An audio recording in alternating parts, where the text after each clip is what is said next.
So the Russian army is on track to lose more soldiers in April than they recruited. Put another way, the Russian army just got smaller. Again, this has happened a couple times already in 2026, and today we've got a rundown from Robert Magyar, the commander of the Ukrainian Unmanned Systems Forces, where he lays out these 3 pillars of what they're trying to accomplish this year, and we have examples of these strikes being carried out in the last 24 hours, and the Russian response to each one of those, which, spoiler alert, not super optimistic. Now, starting out here, Magyar said, quote, "We're patient. We'll keep grinding them down steadily and relentlessly." And he listed out 3 pillars that we're going to run through one after the other here. The first is depleting enemy manpower. The second is the destruction of the military, industrial, and energy complex. And the third is the removal of the Black Sea Fleet. For the first one, he says, quote, "For the 4th month in a row, Russia is failing mobilization, hitting only 60 to 75% of targets, and the in-out balance will be negative again this month. That is already clear as of April 26th. This is at least the 2nd month so far in 2026 where more Russians have been killed or seriously wounded than they've been able to recruit. You can imagine over the long term that becomes a bit of an issue. Now, Russia does still have the manpower advantage over Ukraine. That has not changed since the beginning of the war, but we are starting to see more and more talk inside of Russia about the possibility of mobilization or what that could mean for the situation at the front. And Fighter Bomber, a Russian milblogger, spoke to this just a couple days ago saying, it just means more dead Russian soldiers. He said, quote, "I understand those who propose mobilization as an attempt to change something on the front line. But let's say we mobilize 5 million citizens. Is there even a 1% chance that in a year we have 500 more square kilometers, but 5 million fewer citizens?" So put another way, he says, what's more likely? We pull 5 million more people into our ranks. Is it more likely that we actually make territorial gains and take 500 square kilometers, which is not even that big of a chunk when compared to the rest of Ukraine? I'm not sure that would even be the remainder of Donetsk. I don't think it would be. So for 5 million people, 500 square kilometers, he says, or is it more likely that we just have 5 million fewer citizens? But again, when we're seeing the volume of casualties come out of the Russian army in recent months, you know that that conversation is going to get more and more traction about mobilization. If the answer is more bodies, the way to get more bodies is increase the pay. And when that runs out or you can't increase it anymore or it's not financially feasible to do that, you start mobilization. We'll see. Now, the second one, according to Robert Magyar, he said, is castrating the military, industrial, and fuel energy complex in the swamps. This is a systematic dismantling of Russia's actual ability and capacity to wage war, which costs the old barbarian grandpa a 10-digit sum every day. And just a few hours ago, we've got footage from the Ukrainian Unmanned Systems Forces showing one of their strikes right here. They say on the night of April 26th, drone operators successfully struck a strategic enemy facility, the Yaroslavl oil refinery. They say the Slavneft Yanos enterprise, with a design capacity of 15 million tons of oil per year, is among the top 5 largest refineries in Russia.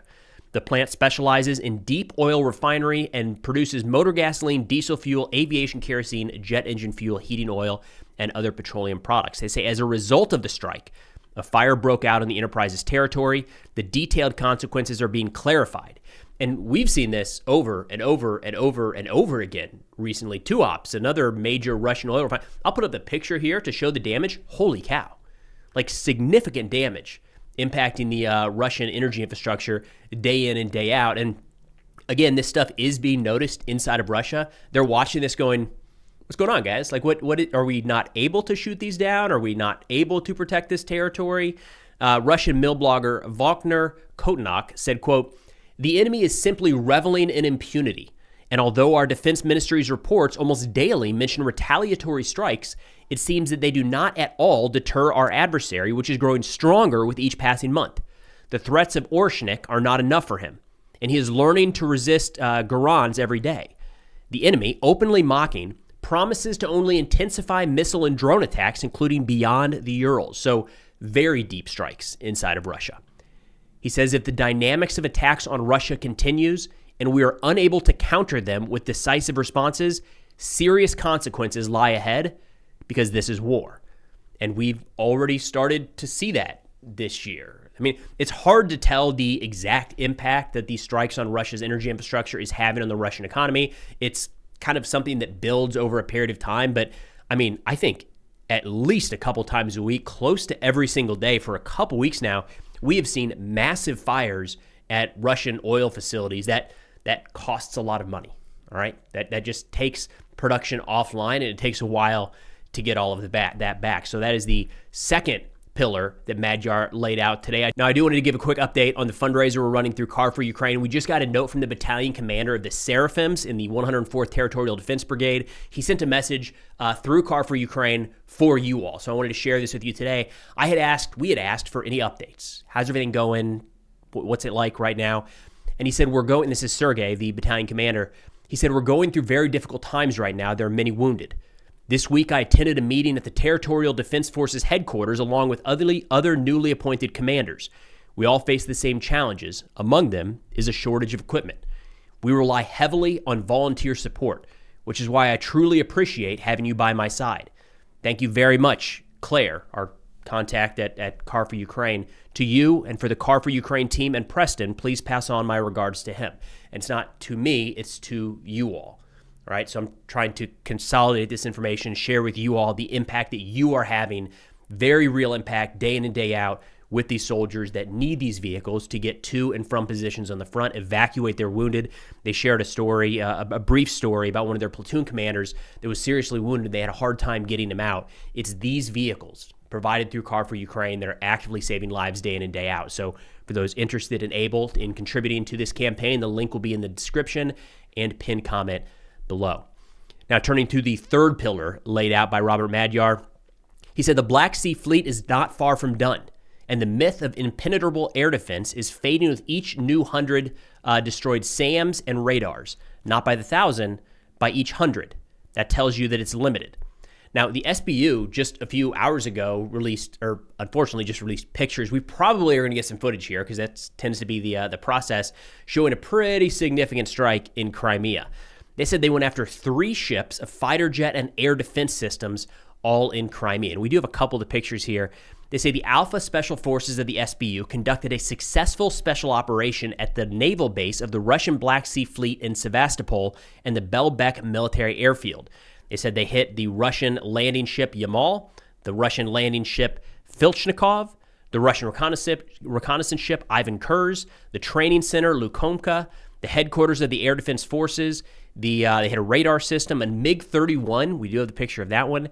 And then a technical operation part of the Belbek airfield. That's going to be some interesting footage. Anytime we've got drone footage taking out aircraft or striking ships inside of Crimea, you know that one's going to get a lot of traction. And the response here, as expected from the Russian side, is just more frustration. Like, what is happening? How does this continue to occur? 2 majors earlier today said, quote, "The city of Sevastopol is now living in a state of daily fear. The city is holding on, but among the population, depressive moods of hopelessness about the current situation are spreading. A proactive and effective means of defending Crimea should have been from the Black Sea Fleet, which could have shot down all of this crap dozens of kilometers off the coast. But since the summer of 2022, not a single effective measure has been taken, and the ships themselves are hidden in reserve naval bases, where they are also continuing to take a beating from the enemy."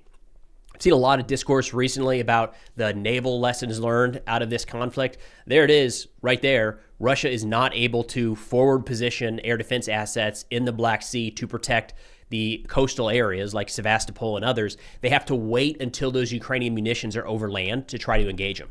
That's a problem, because then even if you do shoot them down, you've got drone debris, shrapnel. Sometimes those drones fall with the warhead intact and detonate wherever they hit the ground. It's the same thing that's happening in Ukraine. So whenever possible, you don't want to shoot down ammunition directly overhead of the target. Well, Ukraine now is able to do that, right? Their drones that are shot down over Sevastopol can still cause a lot of damage because the Black Sea Fleet cannot go out into the Black Sea any longer. That's a naval victory. Like, we'll see how this plays out long-term throughout the conflict, but the fact that Russia can no longer put those sentries out into the water because they're getting destroyed, or at least now the risk of destruction from Ukrainian unmanned surface vessels, you see this follow-on effect. The naval war that Ukraine has won in the Black Sea has pushed the Russian Black Sea Fleet back. That's opened the skies for Ukrainian drones to inflict further damage on the ships that are parked there, the airfields, the radar systems, and the Russian command and control centers. That's significant. It takes a while to get there, but you're seeing that play out right now. Now, again, for anyone interested in Able, we're at about 67,000 euros of a 97,000 euro goal for the Car for Ukraine spring campaign. This is a year-long effort that we're working with the 104th Territorial Defense Brigade. It's been an absolute honor to do this alongside you guys, and it's so cool to see everybody come together to do what we can to help those that genuinely need it today. So again, for those interested and those able, that link will be in the description and pinned comment below. But that's all we got for now. Thanks for watching, and I'll see y'all next time.